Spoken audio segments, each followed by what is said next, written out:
What is going on, everybody? In this video, I'm going to be previewing the 2025 college football schedule for USC.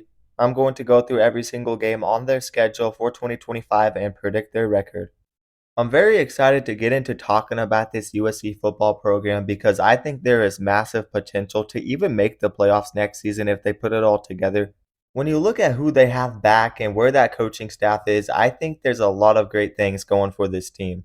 Some people may be like, "You don't know ball. What are you talking about? They went 7-6 last season." But in year one in the Big Ten, they had some good things going for them. They may have lost 6 games, but 5 of those losses came by one possession, and they were leading in the fourth quarter of every game. And they also lost to Notre Dame by 2 touchdowns. That was a game that they were very much in. If they didn't throw that pick six, it could have been a different story. There are still some things to clean up on defense, but D'Anton Lynn is a great defensive coordinator. He turned around UCLA in no time, and last season they made a lot of progress.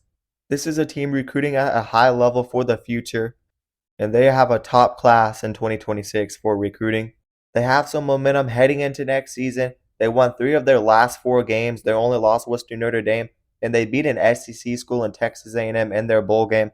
They had a very good offensive showing. Both Mekhi Lemon and Jacoby Lane had over 100 receiving yards, and they are both back next season. And that could be one of the best 1-2s at wide receiver in the nation. And they also add the Boise State wide receiver in Prince Strachan. Look, I don't know if I pronounced his last name right, but he is a solid pickup for USC. He only had 300 receiving yards last season, but he had a solid game against Penn State with 4 receptions for 40 yards. He's definitely going to be a go-to number 3 or number 4 receiver for this team, and he's pretty solid. They also got their redshirt senior tight end back in Lake McCree. He's at over 500 receiving yards at tight end over the last 2 seasons. Jada Mayava will be stepping up at quarterback. He played in the final couple games of last year. He was all right. He did have some good numbers. He just needs to cut back on the interceptions. But he played against some pretty solid defenses in the back half of last season. And let's not forget Mayava was one of the best group of 5 quarterbacks 2 seasons ago. He went off. And this running back room is going to be very good with 1,000-yard back Eli Sanders coming in. But they also got the number 1 JUCO running back in America. They got Waymon Jordan, who had 1,600 rushing yards. He still hasn't done anything at the FBS level, but this is a name to watch out for. The offensive line is a work in progress, but they add some solid pieces there, and they got 2 starters back. Defensively, they got some big pieces returning, and Devin Tompkins and Anthony Lucas up front. And they add some very good defensive linemen and Keyshawn Silver and Jamal Jarrett. I think this defensive line will be tough next season. The secondary returns one of the better safeties in the Big Ten in Kamari Ramsey. They add senior veterans DJ Harvey and Bishop Fitzgerald out of the portal. And they return a very good linebacker in Eric Gentry. This is a guy that could break out and be one of the best linebackers in the country. He's had nearly 100 tackles over the last 2 seasons, and he's due for a breakout. This defense has some pieces and some veterans. I really like this defense heading into year 2 under D'Anton Lynn. I think they're going to be even better at the line of scrimmage, and I think the pieces are there on offense. They lost a lot of those one-possession games last season, but they're going to find ways to win them this next season. They also added very talented Penn State linebacker Tamir Robinson. Robinson was a guy that was expected to step up and be a starter for Penn State and a leader for them, but he actually ended up transferring out. He's a huge addition. They add the son of Brian Urlacher and Kennedy Urlacher at safety. He could break out. They really have a lot of talent to work with on defense. The question is, can they put it together? But I think one of the top transfer portal classes in the nation is going to help this team out a lot. And I think there is something being built at USC. Some people don't see it, but I definitely see it. Without further ado, let's get into predicting their schedule. They will open the season with Missouri State at home. This will be an easy FCS win for this USC squad. Last season, they opened with LSU and had that big win. This season, it should be a more low-key game. I expect them to get off to a hot start and move to 1-0. In Week 2, they will play a sneaky good group of 5 team in Georgia Southern. This could be one of those low-key good games. It could be close at the end of the first half. Georgia Southern's coming off of a pretty good season. They returned nearly 70% of the offensive production. They got an experienced quarterback in J.C. French back. He had 2,800 passing yards with 17 touchdowns to 11 interceptions last season. He was pretty consistent, though, with a completion percentage of 65.6. Look, this is a small school on the rise with Clay Helton. They went 6-7, 6-7. Then last season they went 8-5. Next season could be another step forward for them. This will definitely be an early season test for that USC defense, but I don't see them having a big problem winning this game. I think they win it and move to 2-0. USC will then go on the road to play Purdue. Maybe in another year this could be a tricky road game for them, but Purdue should be one of the worst Power 4 teams again. I don't think they're going to be nearly as bad as they were last year because they were terrible last season. I think Barry Odom could make this team better. They add a lot of unproven transfers, but Barry Odom has made it work with not so talented players before. But really, I just can't trust this Purdue team. There's not much going for them. USC should be able to blow this team out on the road and move to 3-0. USC will then get Michigan State at home. Michigan State is a team that I think has some momentum heading in the future with Jonathan Smith at head coach and a good young quarterback in Aiden Childs. I guess he's not all that young anymore. He will be a junior, but he still has a couple years of eligibility left. And he is very talented. He's a highly coveted recruit. He continues to get better and better, but he has to cut back on turnovers. He definitely has a great arm. And they got some guys at wide receiver with Nick Marsh back, and Amari Kelly and Christian McCray are very good additions. This could be one of the more improved receiving corps in the Big Ten. And they got a former All-American back in Jack Felling at tight end. Defensively, I think they'll be alright, but I have to take USC, their line of scrimmage in this game. And I just trust the talent that they have more and the coaching staff, and they also have it at home. I think they do get this win and move to 4-0. The following week, USC will go on the road to play Illinois. This is a complete toss-up 50-50 flip a coin. This is how close I am on this game. I could see it going either way. But there's two things that stand out for me in this game. It's the home field advantage for Illinois. This will be a tough road game for USC. And it is the secondary for Illinois. I think that secondary will be able to contain the USC receivers, and it's going to make the difference in this game. Illinois not only has one of the best secondaries in the Big Ten, but in the whole country, to be honest. They are very experienced in the back end. They got all their top playmakers back, Miles Scott, Caleb Patterson, Xavier Scott.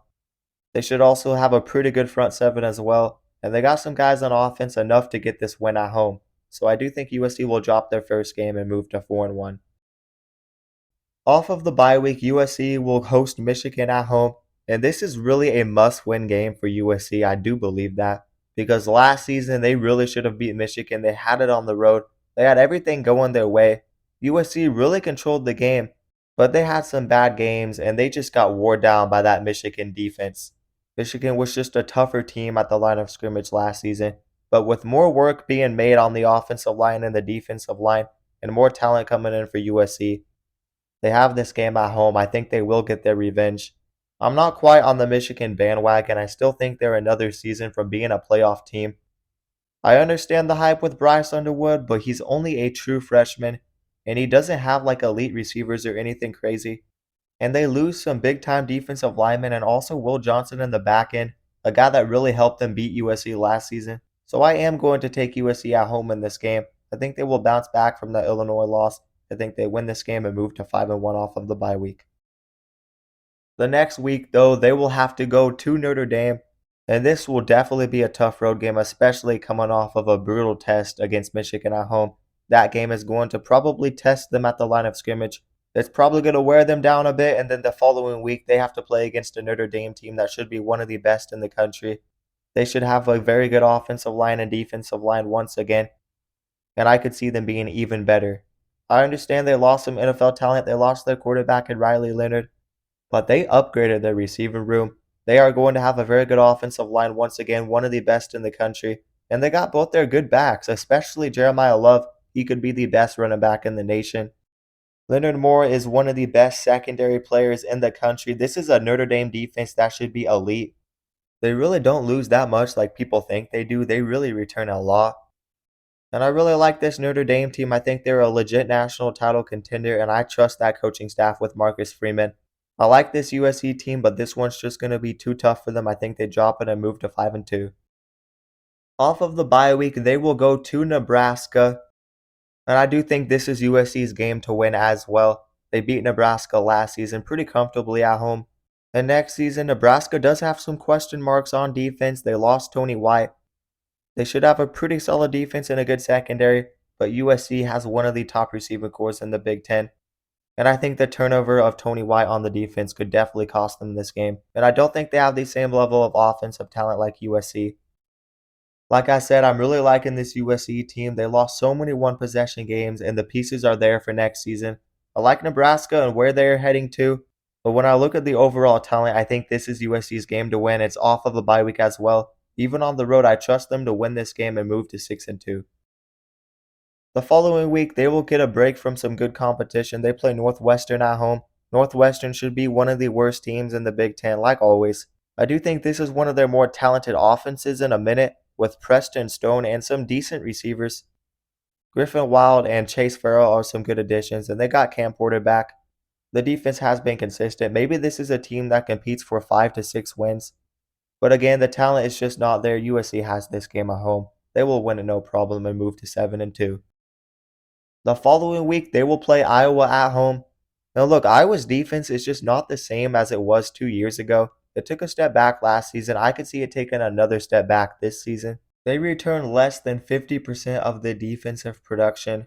They lose a star running back in Caleb Johnson, who really helped elevate the offense. I know they add Mark Gronowski, but we've seen this before with this Iowa team. They've added quarterbacks before, but they have completely flopped. Mark Gronowski has big numbers, but he doesn't have a great completion percentage over his career. He's at over 10,000 career passing yards, but it's much different playing at an FCS level than playing at the Big Ten level. And again, I just don't like this Iowa offensive talent, and the defense should be good, but not as good as it usually is. I'm expecting Iowa to take a pretty decent step back. I like USC easily at home in this game. I don't really see them dropping this game. I think they win it and move to 8-2 on the season, remaining in the playoff hunt. The next week, though, they will go on the road to play one of the best teams in the country in the Oregon Ducks. Similar to the Notre Dame game, I still think there's steps USC needs to take to be able to get a win like this. I get it, Oregon is near the bottom of the Big Ten in return in production, but they still have some massive 5-star talent coming in, and 5 stars that are going to be stepping up. They are going to have many impact players as true freshmen. Definitely watch out for the receiver Dakarai and Moore. Honestly, I have him in my top 5 receivers for next season. I think he's going to be a day one playmaker for this team. And they got some other guys at wide receiver. Gary Bryant Jr. is back. Malik Benson could be a breakout. Evan Stewart might be out for the season, but he is a guy to watch out for if he has a quick recovery. And how could I not mention Kenyon Sadiq at tight end? He's a monster tight end. And Makai Hughes at running back. And Dante Moore's a 5-star. The offensive line should be really good again. The defense has Bryce Betcher and Devin Jackson back and Mateo Yu. They had Bear Alexander. They have one of the best safeties in the country from Purdue. This team is still very good. And Dale Lanning will continue to do his thing there. I don't see this team falling off like some people expect them to. Oregon will easily be an 11-12 win team once again and be one of the best teams in the country. USC will drop this game on the road and move to 8-3. But they will end their season with UCLA at home. This could be a trap game if USC is still hungover from that Oregon loss. And UCLA is a team with a 5-star quarterback in Nico Iamaleava, and they could battle at the line of scrimmage. They have some talent coming in, and USC has struggled with UCLA in recent memory, but I'm going to trust USC's experience. I think they win this game and move to 9-3 on the season. So there you have it. That is my prediction for USC football in 2025. I think they go 9-3. I think this team is a fringe playoff contender. I just don't think they're quite there yet. But give USC another year or two, and this could be a dominant team with a rebuilt defense. So many people are doubting Lincoln Riley, but he's been a winner his whole career outside of the last 2 seasons. He led Oklahoma to a playoff appearance and multiple double-digit win seasons. And now he's working on rebuilding that defense, and the talent is definitely coming in. Do not count out this USC team. They could be a force in the future. And when you look at the roster talent, it's really there next season. So yes, I really like this USC team. I think they're going to be at least 9-3. You guys let me know what you think about this USC team down in the comments below. And let me remind you guys to like the video and also subscribe to the channel and turn on notifications so you never miss an upload. And if you guys love college football, then you'll love this channel because we upload a ton of college football content and we basically cover everything on this channel. So definitely consider subscribing and also consider checking out my socials down in the description below. But that is going to do it, guys, and peace out.